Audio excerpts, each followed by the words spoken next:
The Vergas Show is brought to you by Spanky Stone Hearth, casual fine dining on beautiful Rose Lake. Vergas State Bank, your locally owned community full-service bank. Vergas Event Center for gatherings large or small, including weddings. Vergas Liquor Store, where all the profits profit Vergas.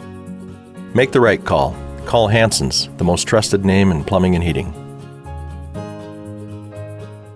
Hi, welcome to the Vergas Show. I'm Sherry Hanson. Thanks for joining me today. We are out in beautiful Vergas, Minnesota, which is always beautiful, but today we actually have the benefit of a nice day, and we are on the Vergas baseball field. And I don't know, when I come on this baseball field, it just kind of feels like home because I've spent quite a bit of time, but not as much time as these guys that are with me today. And we're going to be talking to them in just a minute. We're gearing up for Looney Days. Looney Days is coming up. It's July 30th. That's when it starts, and that's when our old-timers softball game and our dedication for the baseball is going to be, and it goes all the way to August 3rd this year. I want to note the date because it is just a week earlier than what we normally are, but you know, we kind of go by WeFest, and anybody who goes to WeFest knows that you got to kind of either go before or go after it, and that's what we're doing this year. So it's July 30th through August 3rd. You're going to want to come to Vergas. You're going to get in on an old-time baseball game. On Thursday, you're going to get out at a pageant and a talent show, and Friday, you're going to get in on an Elvis impersonator all the way from Minneapolis with his 10-piece band. Saturday is a full day with wiener dog races, kids games, all sorts of things going on. Loon calling, October roads in the evening, and Sunday our grand parade and car show. You do not want to miss coming to Vergas for Looney Days. But we've got something special this year, and that's starting on Wednesday night. And so baseball is big in Vergas. Anybody who knows anything about Vergas at all knows baseball is big. So a while back, the park board kept getting calls and interest in our baseball fields and wanting to make sure that they are updated and kept up good. And so we divided it into a subcommittee, and that's these two guys here are representing the baseball committee. And we've always had people, and you'll hear from these guys over here, Jerry and Keith. Well, let me introduce them. I got Jerry Johnson, Keith Binkowski, and I've got Tony Saylor and Scott Goodman. And these guys know about baseball. They know about keeping the field up and everything. And they've done an amazing job in the many, many years. But these guys here decided that they were going to be part of a baseball committee, which is a subcommittee of our park board. And Tony, I'm going to turn it over to you and Scott. And I want to hear a little bit about how this Wednesday night dedication and signage and what I call Hall of Fame came about. Well, we initially had thought about trying to honor Jerry Johnson in some way because he has put in so much time into the upkeep of this field and has a rich history of growing up around here and playing ball and stuff. And we then found out that the field's already named. And so we thought, well, what can we do? Well, the idea came up is to honor a number of people. The idea was kind of like how the Twins honor specific players on their left field wall, and we thought, why don't we do something like that? So we came up with 4 names initially, and then we opened it up to the public to nominate 4 others. Well, out of that group, we picked 2 more people, and so we're going to be putting a sign up recognizing all the time and effort that people put into the field to make it so that kids and adults on the amateur team can play ball.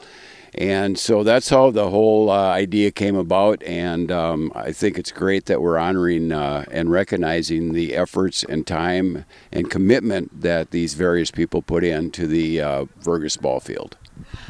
What I love about it, Tony and Scott, is the fact that actually 2 of the people on the board were not ball players. They were just benefactors. So Scott, tell me a little bit about that.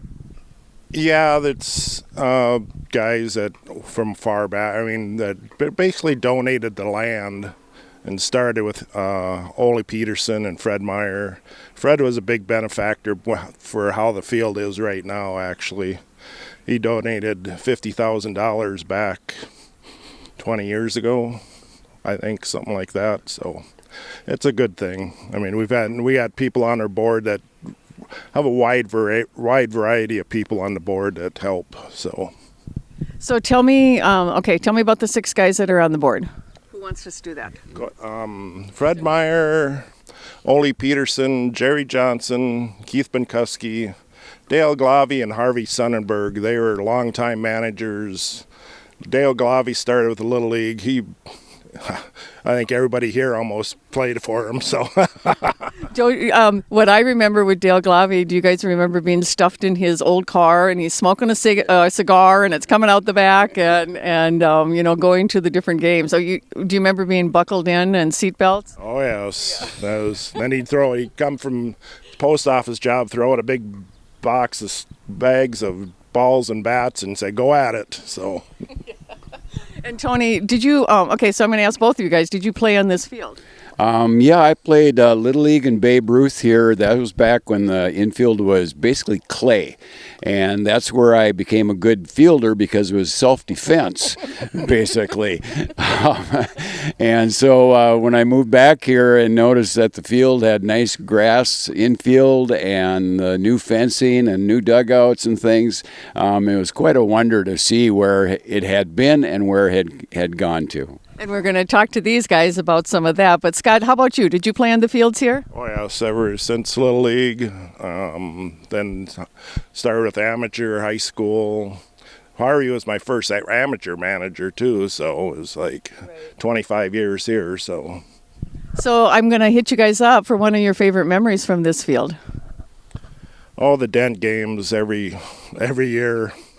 We'd have 200 plus people screaming, hollering. It was great. That was the best time.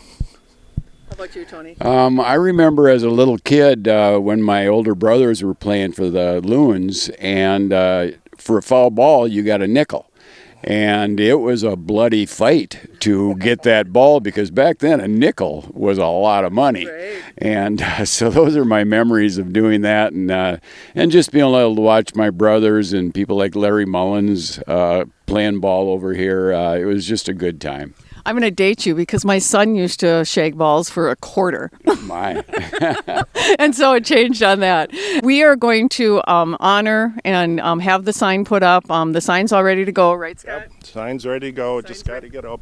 Just got to get up. And then on July 30th then at 6 o'clock, you're going to want to be at the Vergas Baseball Field. We're going to try to recreate, and like Scott said, it used to be you had 200 people at the games. I mean, and it got brutal sometimes. And I remember my brother one time was umping a game, and I was probably very vocal right in the backstop and hollering about his calls and stuff. And he threw off his face mask and he walked back and he says, "You come out and do it better." And so...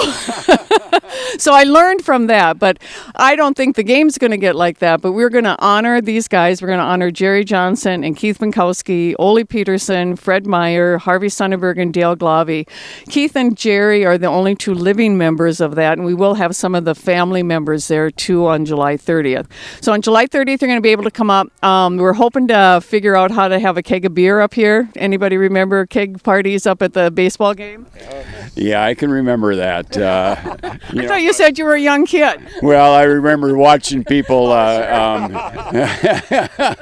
course, I didn't partake. No. And there'll be food up here. There's going to be a game following the dedication of these guys, and there will be a short ceremony. And so you're going to want to make sure that you kick off your Looney Days. Can you think of any better way of kicking off Looney Days than having an old-time baseball game? And people can just sit there at that baseball game and just figure out, sit back and just have some of those memories. I think that's going to be just a lot of fun for it. And so we're going to wrap this show up as far as, for the baseball, and be sure to come for Looney Days. And then I'm going to come back with the next show, and we're going to be talking to Jerry Johnson, Keith Binkowski. We're going to hear about some of the changes that they've seen, some of their great experiences from their baseball years, and just why the Vergas field is such a passion for them. So Tony and Scott, how do you want to end it? Do you want to tell them again about what's going to be going on Wednesday night, July 30th? Well, we're going to have essentially a softball game because of the old people. And we'll be playing it on the regular field. We'll just shorten the bases. And we're not selling beer. We're selling cups. And then you could fill those cups with beer.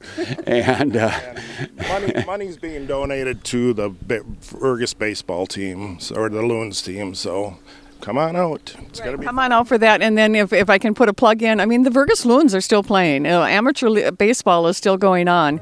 And so, spend a Sunday afternoon and come up to a game. I know we're at the end of the season now, but there's always next year, and then just cheer those young guys on. So come to Vergas Looney Days, July 30th through August 3rd, and you will not be sorry. Have a good day in Vergas.